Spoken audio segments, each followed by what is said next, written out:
Di dalam kehidupan ini, saudara, kita diperhadapkan dengan suatu fakta dan kenyataan yang ada, saudara.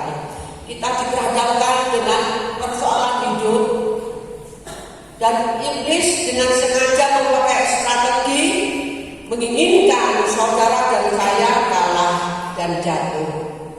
Satu-satunya alat yang dipakai oleh iblis ialah ketakutan. Memang iblis senangnya meneror kita dengan hal-hal yang ketakutan, saudara. Menakutkan itu berbahaya sekali, saudara. Ya. Iblis menghendaki saudara dan saya dipenuhi oleh ketakutan dan ketakutan. Karena kalau kita takut dan khawatir, pasti kita tergilas oleh keadaan. Saudara, firman Tuhan ingin mengingatkan kepada saudara dan saya bahwa ketakutan itu bukan berasal daripada Allah.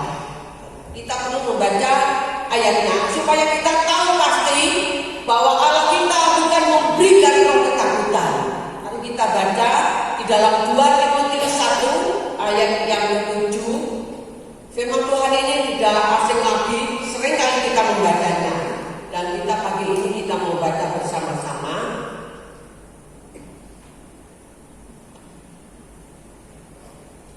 2, 3. Sebab Allah memberikan kepada kita bukan roh ketakutan, melainkan roh yang membangkitkan kekuatan, kasih dan ketertiban. Oh, haleluya. Saudaraku dikasih Tuhan, kalau saudara tahu ya, sebetulnya ayat ini merupakan surat Rasul Paulus yang kedua, ya, yang ditujukan kepada anak rohani yang dikasihinya, yaitu Timotius, saudara. Dan di mana pada waktu itu Timotius juga mengalami hal yang sama, mengalami ketakutan, mengalami depresi, ya, karena pelayanannya yang cukup berat, saudara. Surat ini merupakan nasihat dan penguatan bagi Timotius. Karena Rasul Paulus tahu pelayanan Timotius di Efesus itu tidak mudah, apalagi Timotius itu masih usia muda, dan begitu peliknya persoalan yang diakibatkan oleh pengajar-pengajar sesat pada waktu itu, saudara. Sedangkan Rasul Paulus sendiri masih di dalam penjara. Dan bagaimana pelayanannya ini melalui anak rohaninya ini, ya, dan pengajar-pengajar sesat yang menyusup di tengah jemaat Efesus, saudara, dan tentu tidak mudah menghadapi itu semua. Rasul Paulus tahu bahwa begitu berat dan menyedihkan, mungkin membuat Timotius takut dan khawatir juga, saudara, menghadapi tantangan yang begitu hebat, ya. Ada juga penganiayaan yang akan terjadi pada waktu itu. Begitu hidup tertekan Timotius pada waktu itu. Itu sebabnya Rasul Paulus, ya, tahu betapa beratnya tekanan yang dialami oleh Timotius. Dan Rasul Paulus mengirimkan surat ini, saudara, ya, karena Rasul Paulus ingin menguatkan Timotius, ingin menguatkan anak rohaninya yang dikasihinya, supaya terus bukan hidup di dalam ketakutan, tetapi hidup di dalam kekuatan anugerah Allah telah memberikannya. Nah, saudara dikasih Tuhan, dasar penguatan yang pertama yang Rasul Paulus berikan kepada Timotius, ya, adalah merupakan kasih karunia Tuhan yang telah dimiliki oleh Timotius dari Allah sendiri. Kasih karunia yang dianugerahkan kepada Timotius, ya, itu sebabnya Timotius melayani itu merupakan kehendak Allah, ya, dan kasih karunia yang telah dinyatakan kepada Timotius. Oleh sebab itu Rasul Paulus mengingatkan kepada Timotius untuk mengobarkan kasih karunia Allah yang telah diterimanya. Ayat yang ke-6, ya, 2 Timotius 1 ayat yang ke-6, demikian firman Tuhan. Karena itulah kuperingatkan engkau untuk mengobarkan karunia Allah yang ada padamu oleh penumpangan tanganku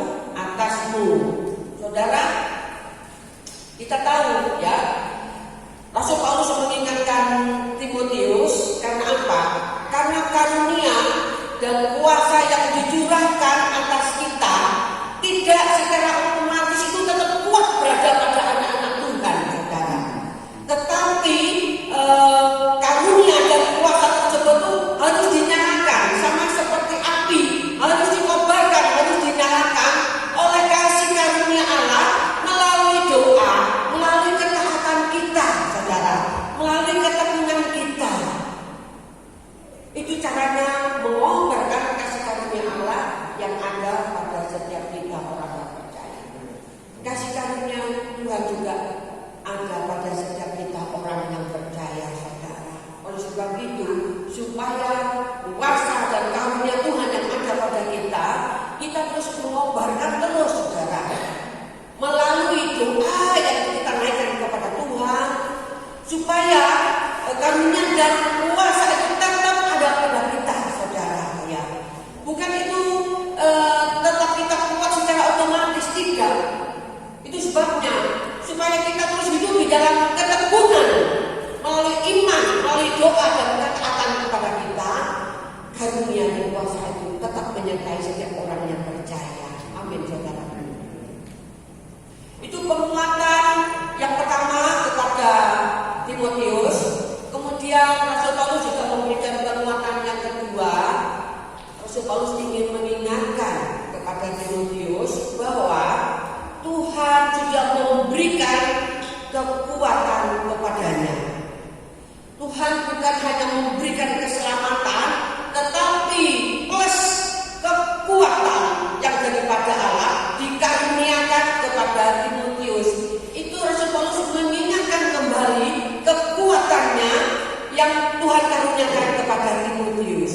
Saudara, untuk itu Paulus menasihatkan Timotius agar tidak malu bersaksi dan tidak takut untuk menderita bagi Kristus. Ayatnya ke-8 ya, dikatakan, jadi janganlah malu bersaksi tentang Tuhan kita, dan janganlah malu karena aku seorang hukuman karena dia, melainkan ikutlah menderita bagi Injilnya oleh kekuatan Allah. Saudara, kekristenan kita itu tidak menjamin umat Allah itu kebal atau bebas dari penderitaan, saudara. Tapi disinilah sebaliknya, kekristenan itu mengajarkan kekuatan yang kita miliki sebagai anak-anak Allah untuk menanggung penderitaan yang Tuhan izinkan pada setiap kita yang terjadi di dalam hidup kita. Jadi kekristenan itu mengajarkan kekuatan yang kita miliki sebagai anak-anak Allah. Bukankah kita sebagai anak-anak Allah, Tuhan memberikan kuasa kepada setiap anak-anak Allah supaya kita bisa menanggung penderitaan yang Tuhan izinkan terjadi di dalam hidup kita. Saudara, penguatan firman Tuhan juga kepada kita semua pada pagi hari ini. Firman Tuhan akan menjadikan kekuatan bagi kita. Sebab itu Tuhan katakan, jangan takut, jangan gelisah, jangan khawatir, jangan gentar. Ya, sebab kalau kita takut, kalau kita gentar, apalagi kalau kita khawatir, takut di dalam hidup ini, kita tidak bisa melihat kekuatan Allah yang ada di dalam hidup kita. Karena ketakutan, kekhawatiran kita, sehingga kita tidak bisa melihat bahwa kekuatan Allah itu sebenarnya ada di dalam hidup kita. Itu sebabnya Tuhan menginginkan setiap anak-anak Tuhan tidak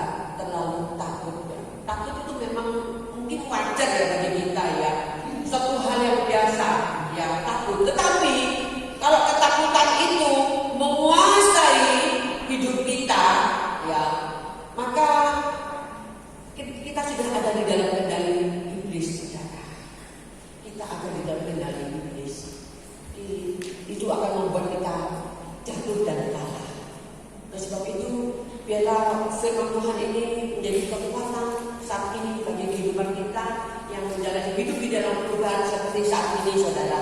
Kita ingin belajar dari kisah Daud, saudara. Ya, ketika Daud berhadapan dengan lawan yang tidak sebanding dengan dirinya, ya, Daud kecil, tapi kita melihat Daud melihat lawannya besar, tinggi, seperti raksasa. Saudara, kita bayangkan bangsa Israel waktu itu ketakutan melihat Goliat. Raja Saul sendiri juga ketakutan, saudara. Ketika Goliat berkuat-kuat menantang bangsa Israel, kita melihat pemandangan yang sungguh benar-benar, saudara, membuat bangsa Israel takut. Tetapi kita melihat kenapa Daud ini tidak takut menghadapi musuh, menghadapi lawan yang begitu besar, yang sebenarnya menurut ukuran manusia tidak bisa menandingi Goliat yang begitu besar, yang begitu memiliki satu alat perang, dan dia orang yang berpengalaman dalam soal perang. Tetapi Daud benar-benar, saudara, tidak takut terhadap musuh yang di depannya begitu sangat besar. Karena apa? Inilah rahasia Daud.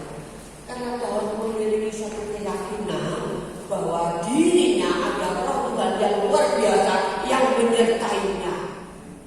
Kita juga melihat, saudara, ya, Yosua dan Kaleb, saudara, ketika mengintai negeri Kanaan, 10 orang pengintai, dia melihat mengintai negeri Kanaan, saudara, keadaan negeri Kanaan, orang-orang yang besar seperti raksasa, dan 10 orang pengintai ini dia melihat keadaan sekelilingnya, orang-orang yang besar yang ada di negeri Kanaan itu orang-orang enak, orang-orang tinggi besar, sepertinya memakan penduduknya. Sehingga ketika 10 orang pengintai ini membandingkan dirinya dengan orang yang ada di Kanaan, mereka seperti belalang. Oleh sebab itu ketakutan masuk di dalam hati dan pikirannya 10 orang pengintai ini. Dan ketika 10 orang pengintai ini mereka ada di dalam ketakutan, ketakutan itu juga menjadi teror bagi bangsa Israel waktu itu. Ketika orang Israel mendengar kesaksian ke-10 pengintai ini, semuanya menjadi takut, saudara. Ternyata takut ini bisa menular, saudara. Itulah teror yang disebarkan oleh iblis, ya, yang seringkali membuat anak-anak Tuhan takut, saudara.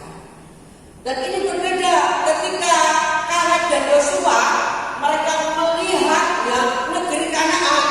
Dia tidak membandingkan dirinya dengan orang-orang dengan yang ada penduduk sana. Tetapi Kaleb dan Yosua dia melihat, ya, di dalam dirinya bahwa janji Tuhan itu yang menyertainya adalah luar biasa. Pasti kita bisa masuk ke negeri Kanaan karena Tuhan luar biasa yang menyertainya. Saudara dikasih Tuhan, kalau kita melihat keadaan dunia sekarang ini penuh dengan perubahan, kita memang diperhadapkan dengan kondisi pandemi yang masih belum berakhir, saudara. Sepertinya, ya, keadaan ini kita tidak tahu ke depan, ya, bagaimana dan apa yang harus terjadi, bagaimana ke depannya kita tidak pernah tahu, saudara. Ya, mungkin, ya, banyak anak Tuhan yang juga khawatir dan takut tentang masa depan.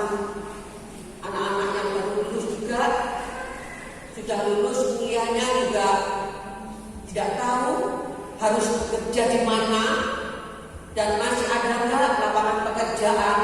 Jadi sebenarnya mungkin, ya, hal-hal khawatir yang menakutkan ini juga terjadi pada anak-anak Tuhan di saat-saat sekarang ini, saudara. Ekonomi juga yang tidak menentu, saudara, ya, saat-saat ini dialami oleh anak-anak Tuhan. Tetapi mari kita percayakan hidup ini ke dalam tangan Tuhan, saudara. Sebab Tuhan tidak memberikan ketakutan. Ketakutan bukan berasal daripada Allah. Nah, saudara, kita tahu sesuatu yang Tuhan izinkan terjadi, ya pasti terjadi. Tetapi kalau Tuhan tidak inginkan dan tidak izinkan terjadi, selai rambut tidak akan jatuh. Kalau Tuhan tidak izinkan terjadi, kita percaya kepada rencananya saja yang sangat indah. Saudara dikasih Tuhan, Tuhan memberikan kepada kita yaitu roh yang membangkitkan kekuatan. Ada 3, saudara ya. Kekuatan, kasih, dan ketertiban. Saudara dikasih Tuhan, kekuatan itu berbicara mengenai power, saudara. Kuasa, otoritas, kuasa berjalan supaya kita hidup di dalam kemenangan, kuasa dapat melakukan untuk menyelesaikan persoalan-persoalan dengan baik. Ada kekuatan yang Tuhan berikan kepada Timotius, ada kekuatan yang Tuhan berikan kepada kita, baik kita hidup di dalam melayani, baik kita hidup di dalam keluarga, di dalam pekerjaan, dimanapun kita berada, ada kekuatan yang Tuhan berikan. Saudara, kasih, ya, jadi Tuhan memberikan kekuatan. Yang kedua, kasih. Tuhan memberikan kasih sehingga kita mampu mengasihi Tuhan dan mengasihi sesama. Saudara, waktu keadaan perekonomian tidak menentu, ya, banyak anak-anak Tuhan ya yang saling memberi, saling berbagi satu dengan yang lain. Puji Tuhan, itu juga kasih yang Tuhan berikan di dalam kehidupan setiap orang yang percaya. Meskipun keadaan kita ya juga keadaan kita juga tidak menentu, bukan keadaan kita baik ketika kita memberikan. Kalau kita menunggu kita kaya baru memberi, itu sama saja, saudara. Tetapi kita juga diberikan kemampuan untuk mengasihi satu dengan yang lain. Saudara, hari-hari ini juga keuangan sama saja, saudara. Tidak saya, sama saja. Masalah keuangan juga, ya pas-pasan, saudara.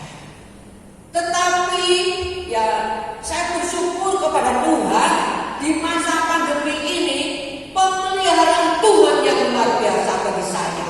Karena kasih-Nya, sehingga saya pun juga bisa mengasihi saudara-saudara yang membutuhkan.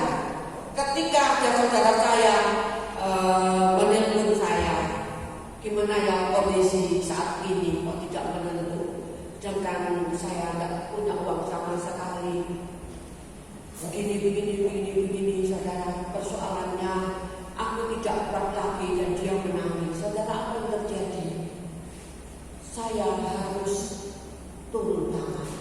Saya harus memberikan apa yang bisa saya berikan, saudara.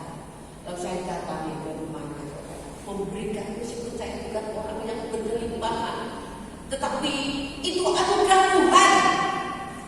Ketika kita memberikan kasih kita kepada orang lain, itu anugerah, bukan dengan kekuatan kita sendiri, saudara.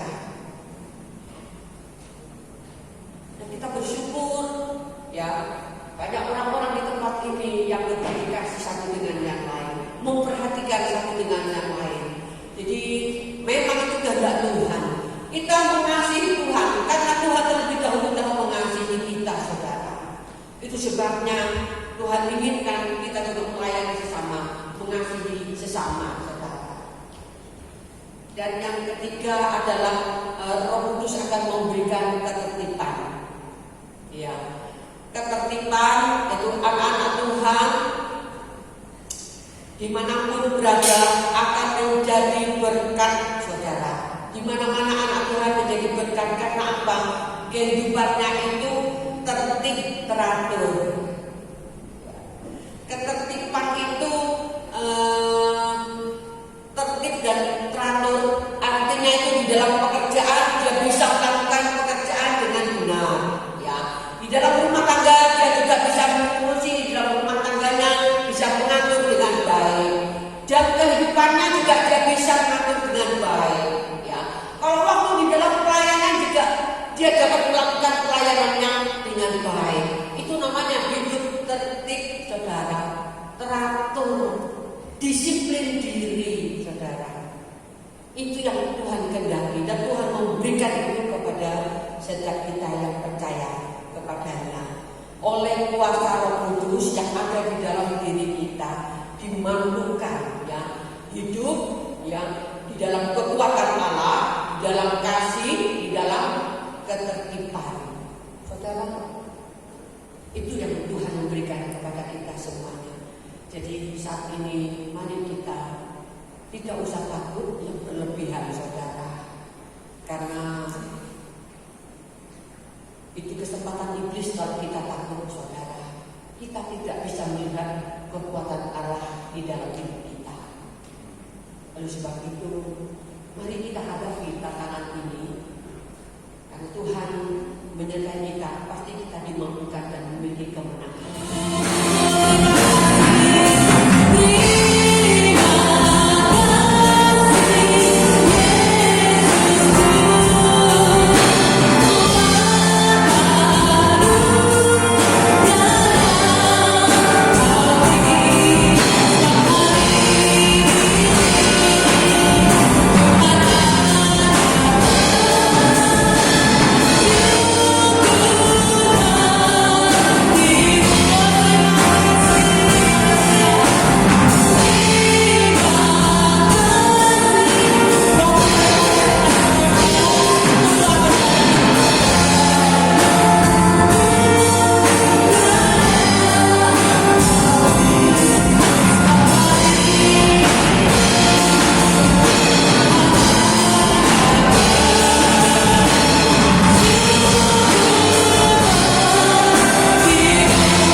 Sebentar kami boleh berpisah satu dengan yang lain.